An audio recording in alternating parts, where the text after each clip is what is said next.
previous 3 years combined. That could not have been possible without the effort that each and every one of you made in this room. I learned about this program my freshman year by chance. A classmate invited me to attend a meeting, and I accepted this invitation out of politeness. But when I sat in that first meeting, the club president offered me a chance to debate, one of my favorite things to do. And I knew this was the program I belonged in. That is where this program's growth comes from. I'm proud of the efforts that every one of the presiding officers on this stage has made this year towards recruitment. Greg, Chris, and the many other advisors and other individuals who direct this program have made a monumental effort as well. And without their unceasing devotion to this program, we would not have been able to grow as we did this year. But the real sources of growth are the students in this room. You are the students that go out and introduce other students to this program that means so much to us. Youth in government is important because it allows us to speak in our own voice, eloquently, clearly, and be heard. Our voices are powerful, and as students and leaders, we wield great influence in this world. We also have great influence in this program. As a student-led program, we listened to your ideas about how we can improve youth in government.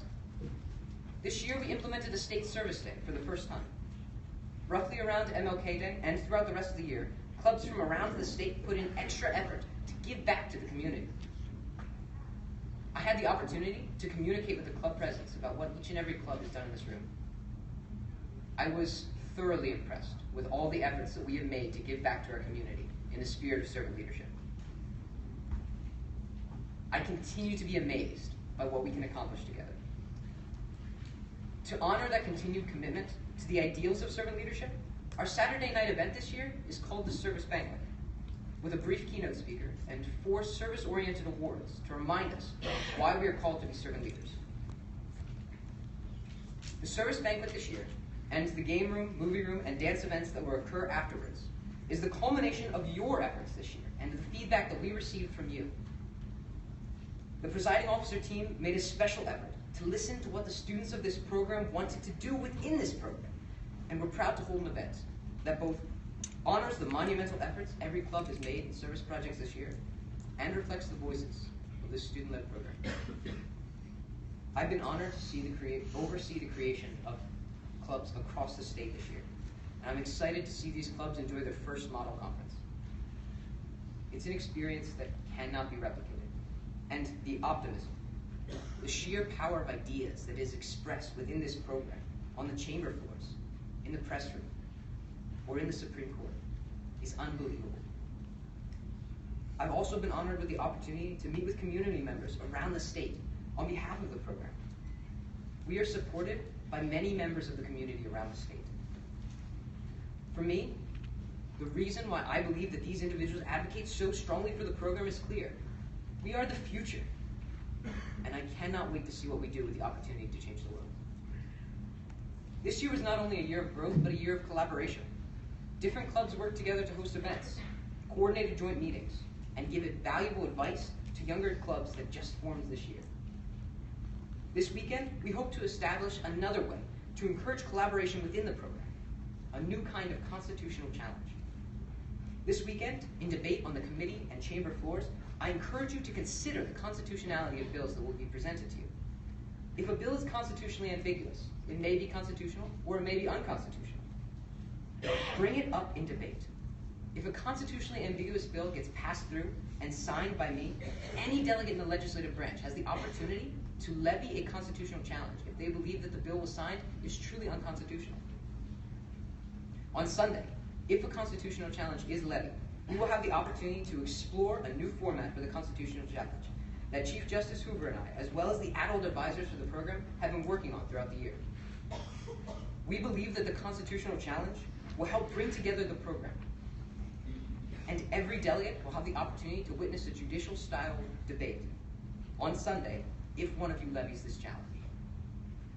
What this means is that any bill proposed this weekend has the opportunity to be the subject of our constitutional challenge.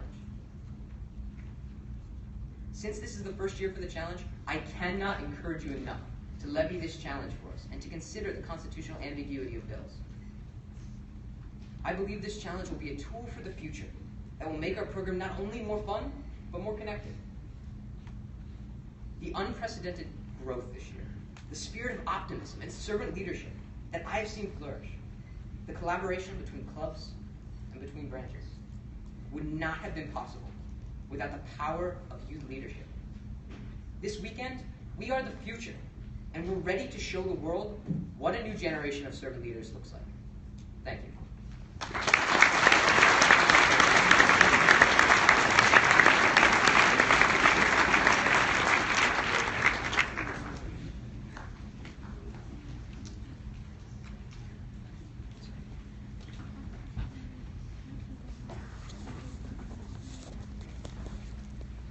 Now, I would like to welcome the Honorable Judge Janine Turgeon.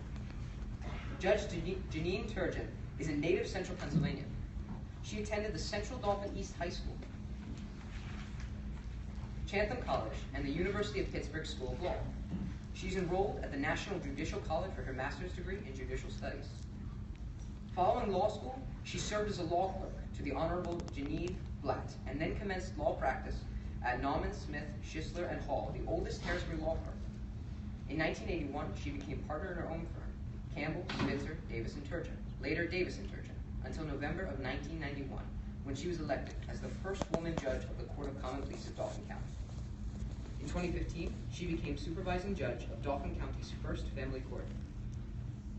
Judge Turgeon continues to serve as vice chair of the Pennsylvania Supreme Court's Suggested Standards Civil Jury Instructions Committee, a position she has held since 2001.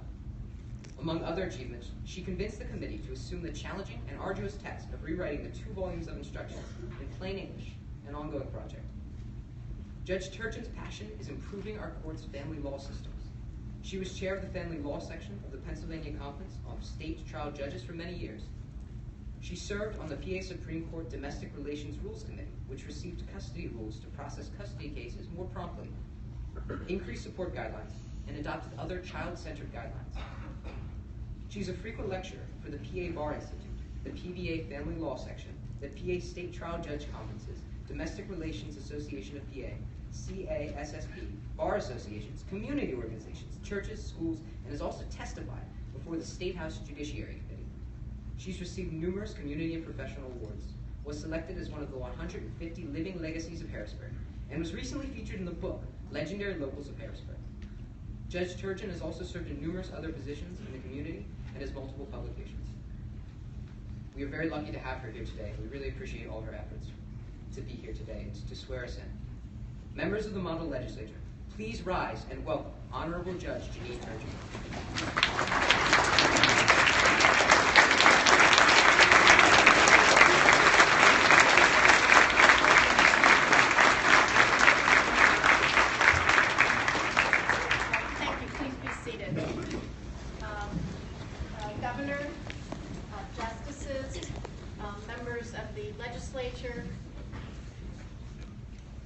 It's my pleasure, it is my honor to be here tonight.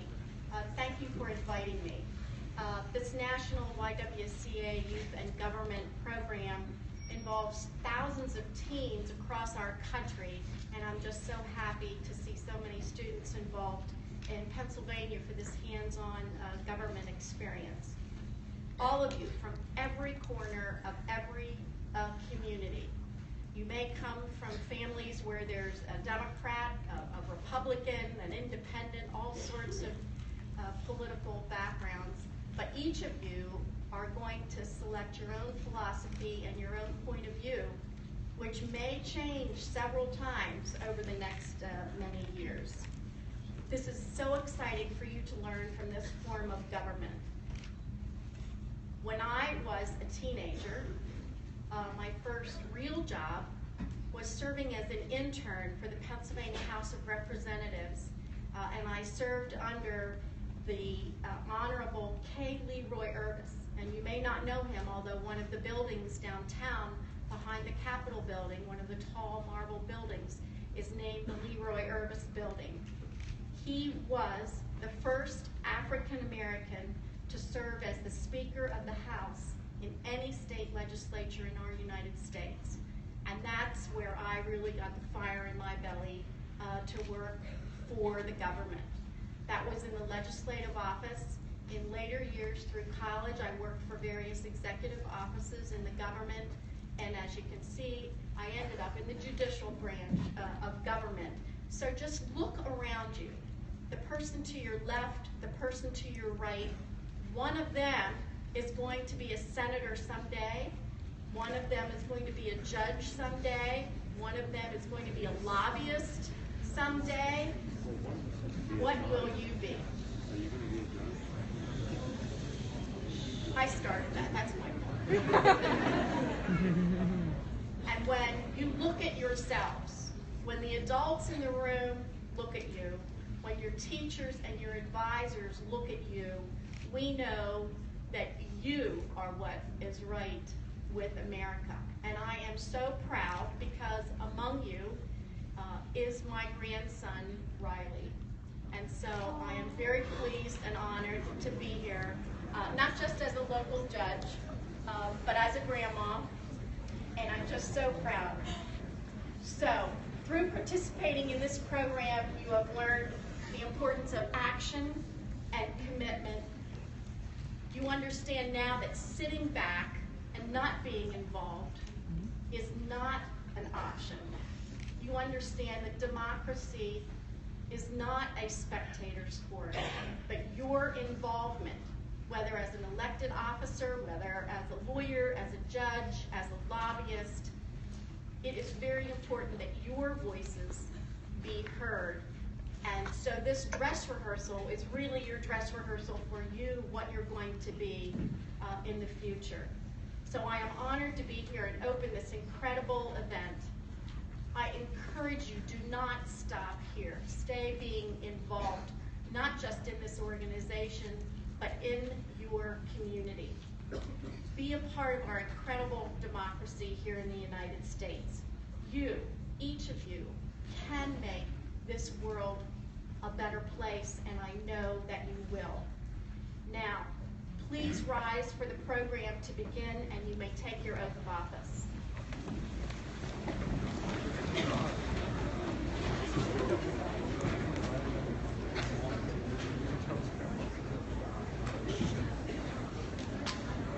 Please raise your right hand. Before entering the duties of your respective offices, I ask you to subscribe to the following oath. And after I say the word I, you will repeat your own name. So please repeat after me. I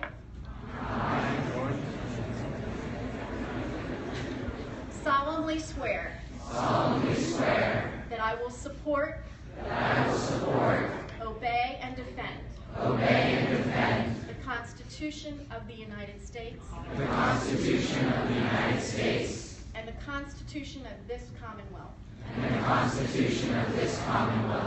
And that I will discharge the duties of my office with fidelity. You may be seated. Congratulations.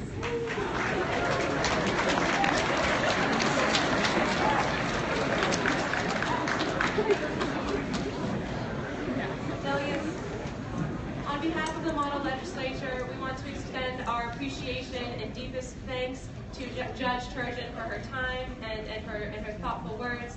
So we present to you a YMCA mug and pin.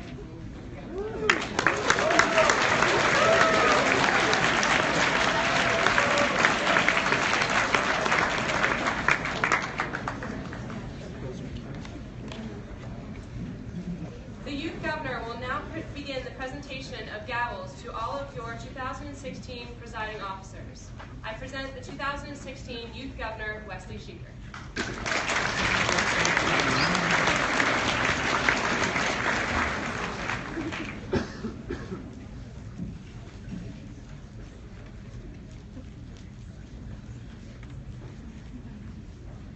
Your blue Speaker of the House, Siona Sharma.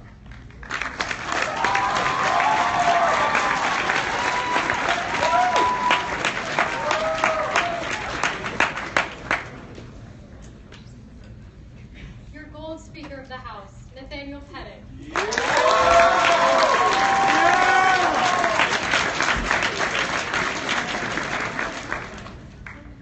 Lieutenant Governor Laney Newman.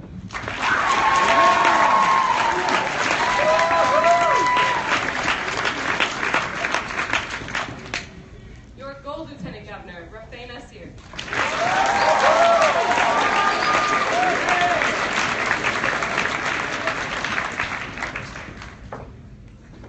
Your Editor-in-Chief, Serena Fayaz.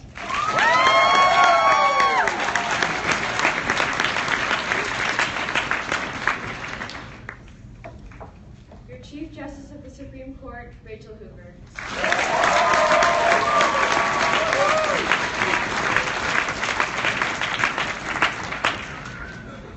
Thank you. I am proud to present each of your Supreme Court justices with their gavels. Please hold your applause until all of the justices have walked up. Supreme Court Justice Kayla Humphreys. Yeah, okay, let's applaud. Go for it.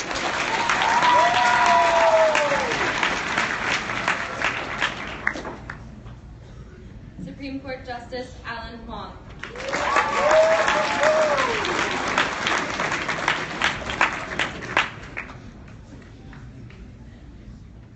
Supreme Court Justice Madison McKee.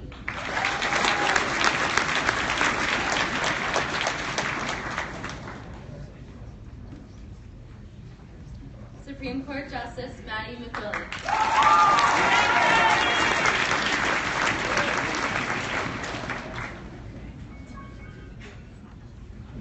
Supreme Court Justice Pallavi Nambiar.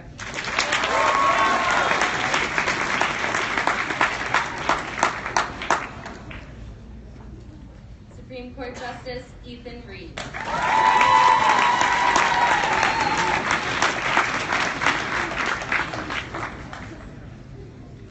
Supreme Court Justice Mary Grace Hoy.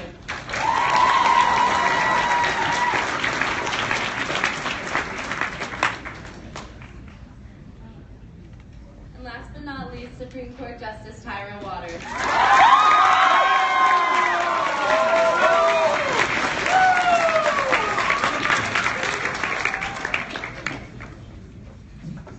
And I will be passing it back over to your Gold Lieutenant Governor. Members of the Model Legislature, Mr. John McCreary of the Alumni Association will now present all multi-senior participants with their graduation honor cords.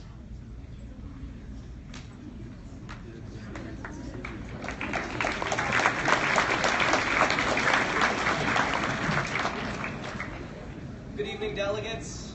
It is my sincere pleasure to serve this weekend as an alumni volunteer. You will hear more from me later tonight. Suffice to say, seniors, I know that leaving this program behind is not easy. I encourage you to make the most out of your model weekend. And I encourage you to wear your honor cords with pride. At this time, I'd like to invite Matthew Fagerstrom to read a list of this year's inductees into the YMCA Youth and Government Alumni Association. Please hold your applause until the end. And seniors, when your name is called, please rise and walk to the front to receive your cords. Thank you.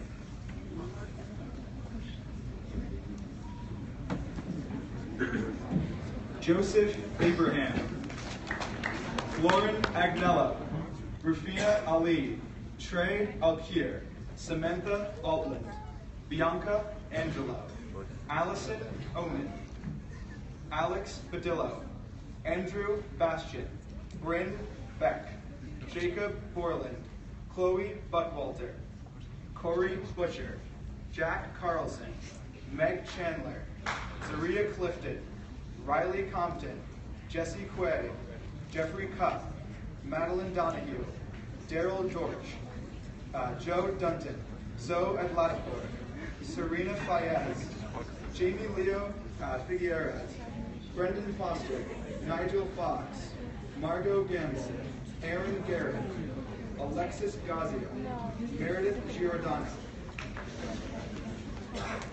Carlos Gonzalez, James Griffin, Brennan Grimes, Alex Hydeck, Ryan Hatfield, William Pack, Rebecca Hetrick, Justin Hill, Rachel Hoover, Andy Huang, Jacob Hoover, Amanda Isis, Tora Ivanka, Jacob Jastrzewski, Zachary Jones, Chad Parker, Michael Casabaya, Brandon Kendall, Malika Caravaganti, Alex Lawley, Drake Lamb, Paige Lambermont, Jason Lehman, Elizabeth Leepree, Benjamin Lowry, Alex Ludi, Francis Madera, Maddie McQuillan, Ariella Meltzer, Annie Michaels, Zachary Milberg, Sarah Montag, Andy Moritz, Max Myers, Pallavi Nambion, Anna Natale, Paige Naiman, Alexis Nowicki, George Olin, Vitana Oken, Nathaniel Pettit, Carly Phelan, Casey Fryer, Marnie Quick, Brittany Raven, Elizabeth Reynolds, Grant Rodriguez, Joe Rhodes, Ben Ripley, Samantha Romberg, Samantha Saloon, Amanda Chagrin, Jessica Semin, Emmanuel Cessigno, Siona Sharma, Wes Sheeker, Jordan Sonabeth, Mark Sotomayor, Brooke Stanley, Patrick Starner, Amy Steedle, Matt Steinberg, Nathan Stoner, Quinn Schrader, Olivia Straka, Sam Sonnabek, Alyssa Jo Tice, Madeline Tobolewski, Amber Von Saal, Abigail Von Wermer, Brianna Vetter, Willis Walker, Tyra Waters, Samantha Webster, Jamichael Wedever, Idris Wilson, Jason Wood, Rosie Zhang, and Rosie Zhang.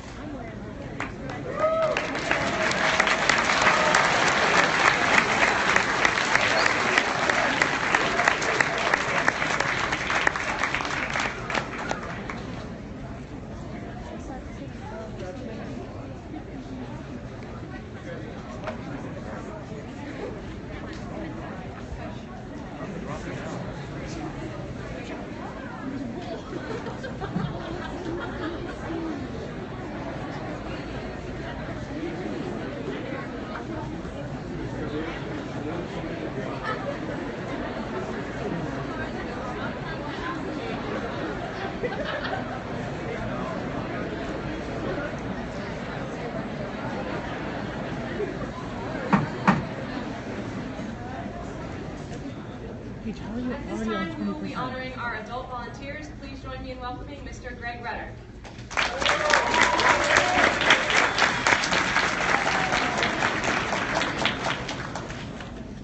Good evening, everyone. Well, I have the honor and the pleasure of acknowledging a few folks that are here this evening. I guess it was last year we instituted a new program to recognize advisors for their service. Tonight we'll be recognizing advisors that have served in the program 1 year, 3 years, and 5 years. So when I call your name, please come up, see Chris. We have a gift for you. But before we do that, I just want to thank you guys. I'm looking around this room. We got a packed house. We got advisors standing in the back because they love you guys so much they gave you their seats. Now those are your seats. You guys are awesome. We appreciate all the things that you do for your students, getting them here, putting up with my room fiascos tonight, and with all the patience of the saint. Thank you very much. So without further ado, these are, please hold your applause, 1 year of service this year. Stephanie Goforth, Commonwealth Connections Academy. Jordan Demko, Coventry Christian. Rhett Baker, East Penn. Anastasia and Scott, Sari, East Shore. Shane Smith and Yashi McGowan of Philadelphia Freedom YMCA. Karen Guys, Rosie Schneider, and Dan Bruno, Springfield Township High School. Thank you very much.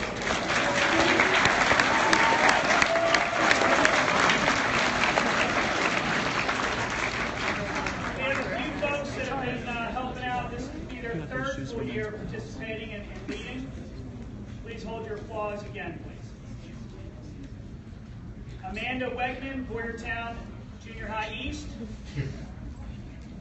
Garrett Kaiser, Butler YMCA. Jill Walls, Knock High School. Caitlin Hunt, Middletown High School. Will Schaefer, Obama High School. Natalie Bridge, Rosie Schneider. Connie Myers, Somerset. And Christopher Zanoni, Somerset. Thank you very much for your service.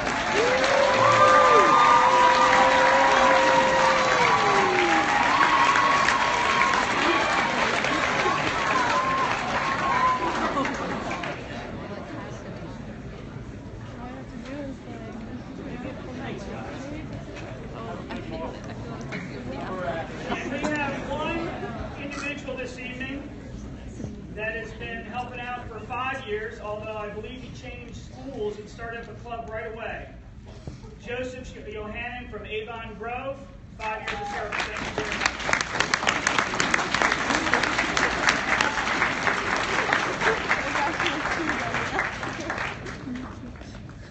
And before I pass things along here, just bear with me for a second. I don't know how many of you guys realize, but I'm not Lydia. I don't have the hair Lydia has, right? I mean, I'm not. I'm brand new. I've been here about a year, not even a year, right?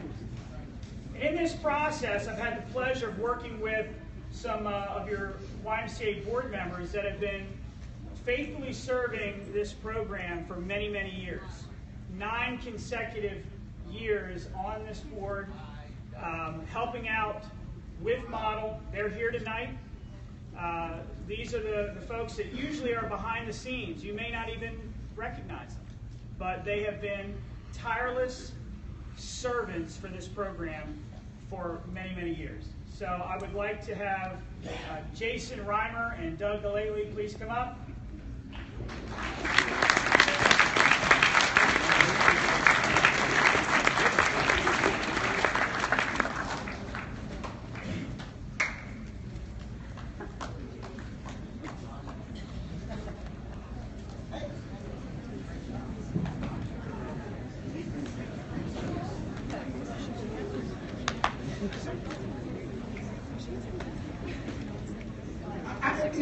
I grabbed the microphone because I'm going off script as I like to do. There's a lot of board members who put a lot of time into it. Doug and I, in our 9 years, have overseen 2 executive director transitions. And, you were here last year, you heard my remarks about Lydia. And I made a promise on behalf of the board that we would find an individual to step in as executive director who would continue to build on this solid foundation Lydia left. We also wanted to find a person who would really help us grow and develop a vision. Never did we believe at that time, though, and I'm being candid, that we would have found the partnership that we have found. Chris, your program director, he was in his first year at the end of last year. He was more in an administrative role. First time I sat down with Greg as board chair and the new executive director, we started talking about Greg, and he said, started talking about Chris, and he said, I met someone who's passionate and wants to grow. In the last 11 months, these 2 leaders, Greg and Chris, have become an incredible partner. They work together every day, and they do it for one reason, because they believe in all of you. Governor West mentioned about the growth of this program this last year. Let me underscore something. When Doug and I joined the board 9 years ago, we were beginning a decline in attendance. The program was on life support financially. We knew we needed to have a team step in at this point to let us take it to the next level as the program has been rebounding. While Doug and I appreciate the thanks from Greg, the true thanks, and I hope you guys will join me in extending, really belongs to our team, our full-time staff, and 2 of the greatest guys that I've gotten to know over the last year. Please join me in thanking our CEO and our program director, Greg.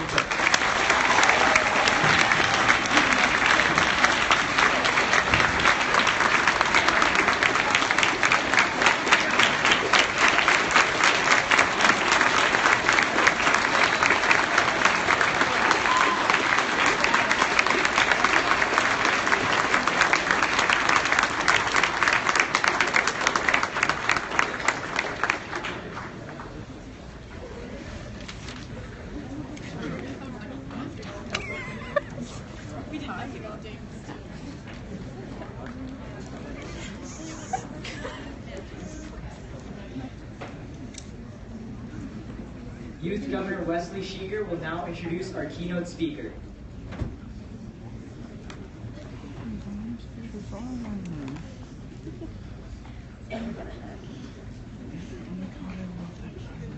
I am now very pleased to announce Representative Jordan Harris. State Representative Jordan Harris was elected to the state legislature on November 6, 2012, representing the 186th Legislative District of Philadelphia. Prior to being elected to the Pennsylvania House of Representatives, Representative Harris was appointed as the Executive Director of Philadelphia's Youth Commission, where he advised the mayor, city council, and other key decision makers on issues related to the city's youth and young adults. Before pursuing a career in public service, he worked as an educator in the Philadelphia public school system for several years. He was also instrumental in designing Slam Dunk, a summer program that assisted over 600 high school students in meeting credit requirements for graduation. Named one of the Philadelphia Tribune magazine's 10 people under 40 to watch in 2011, Representative Harris is sought after to discuss youth leadership and development at universities, churches, and on other platforms across the nation. Representative Harris is an informed advocate for the improvement of the educational system. He's passionate about a myriad of issues that affect the district he serves, including equal and quality education, employment and job creation, vocational training and job readiness programs, the rights and care of senior citizens, minority inclusion, bidding reform, and prison system reform. Representative Harris is currently president of the Board of Directors at Lincoln Day Educational Center, the oldest continuously operating African American day school in the country. He serves as a member of the board of the Hardy Williams Education Fund and the Christian Street YMCA. I had the opportunity to meet Representative Harris at an after-school program advocacy conference earlier this year. He's truly a youth advocate, and I'm grateful for his continued support for the Youth Governor program. Members of the model legislature, please welcome Representative Jordan Harris.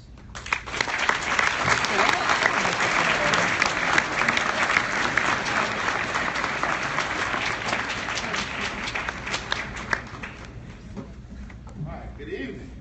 Oh, that's up. Good evening. Yay. That's a little better.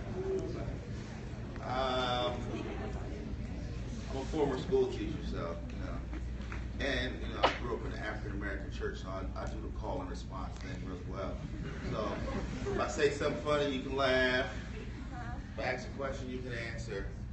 This is an informal speech. Let me say to your governor and members of the judiciary, all of the delegates, this is pretty cool. Like this is kind of cool. We got to get a selfie before I leave, so I can put y'all on my Twitter. Actually, I think that's how all of this started, Greg. I think one year I got back to my seat in the House chamber. I think there was a note at my desk or something. I'm like, who was sitting in my seat? So I found out was the wife. So I think I tweeted the picture, and I think somebody responded, or I saw you guys. Somebody posted something on Twitter, and I don't know if the person's still here. I was dialoguing with whoever was sitting at my seat, and that's when Greg came to my office and kind of introduced me to what you guys are doing. And I was just like, wow, that's cool. And how do I get kids in my district involved? And Greg and I met, and I met with the principal of one of the high schools in my district. And I'm actually happy to say that tomorrow, I don't know if you know this, Greg, but tomorrow, a group of students from that high school, they're actually coming up tomorrow to join you guys to kind of watch what you do, and hopefully they'll be a part of the program next year so that we can expand the program into Philadelphia a little bit deeper. So, so thank you, Greg.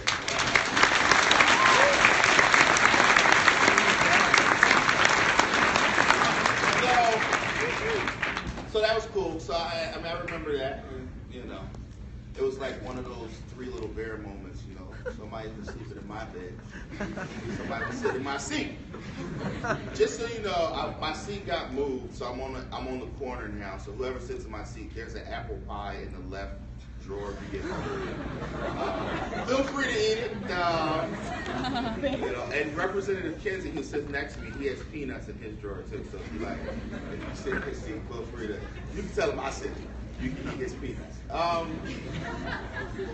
You know, in all seriousness, I want you guys to really take in what you're doing.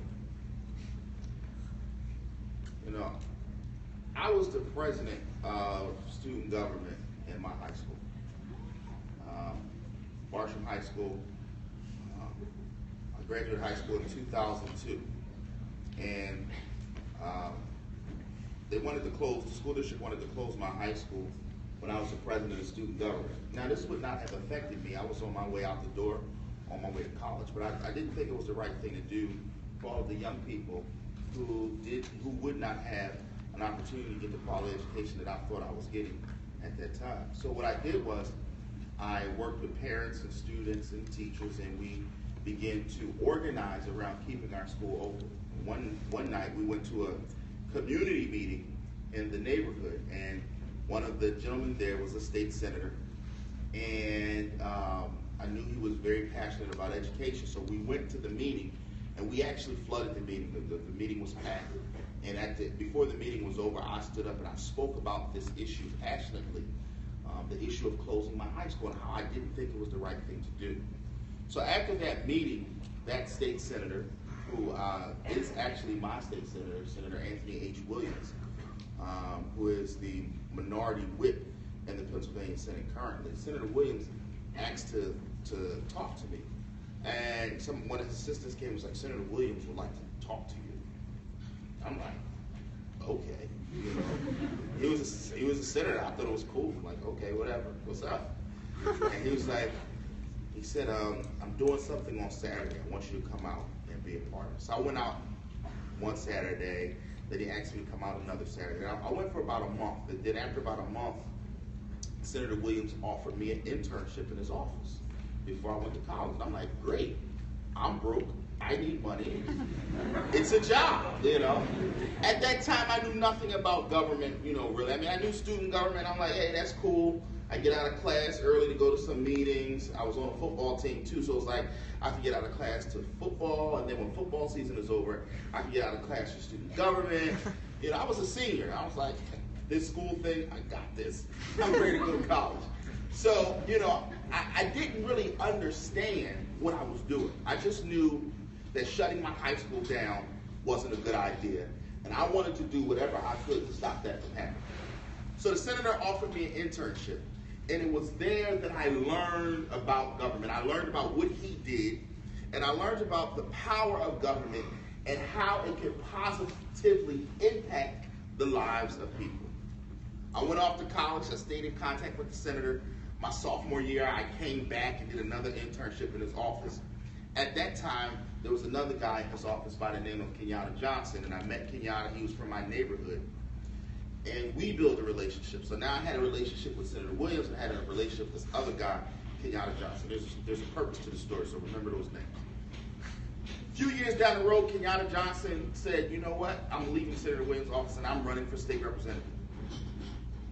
Kenyatta and I were friends. I helped write a lot of the speeches for him when he ran for state rep. He ran 2007, and he won. He unseated a 20-year incumbent and became state representative for the 186th district. I'm happy. My friend is my state rep, and I helped write his speeches. I helped formulate his policy. I helped formulate his platform when he ran for state rep. Fast forward, he leaves and runs for city council in Philadelphia. Philadelphia's a little backwards. Running for city council is actually a bigger deal than being a state rep. Everywhere else is kind of the other way around, not in Philadelphia. So he ran for city council, and he won. Guess who he turned around and said should run for state representative? You. This guy who only met him because we were working in Senator Anthony Williams' office together. The guy who only got to Senator Anthony Williams' office because of an internship, because I was the president of student government and I did not want them to shut my school down.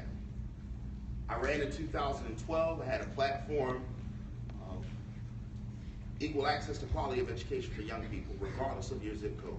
My theory was every child deserved a quality education. Didn't matter how much money your parents made, quality education was important. My platform was folks who have found themselves on the wrong side of the law, who may have a criminal record, who changed their lives around, they deserve an opportunity to come back into our society and become gainfully employed. My platform was that we should take care of our seniors and make sure that they have the services that they deserve.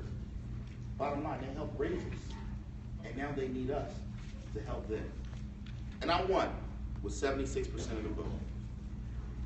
I had the support of Senator Williams, then Councilman Johnson, and a lot of other folks in my district. It all started from an internship in high school. Internship in high school. And now I sit as the youngest elected Democrat in the city of Philadelphia. I was 27 when I was elected, 28 when I took office. I stand here at 31 years old, still the youngest elected Democrat in all of Philadelphia from an internship. So what you're doing here is not just about networking, it's not just about fun. It really is about the future. You know, I enjoy my time in the legislature. I really do. But what I know is that one day, one of you in this room may replace me. What I know is that one day, one of you in this room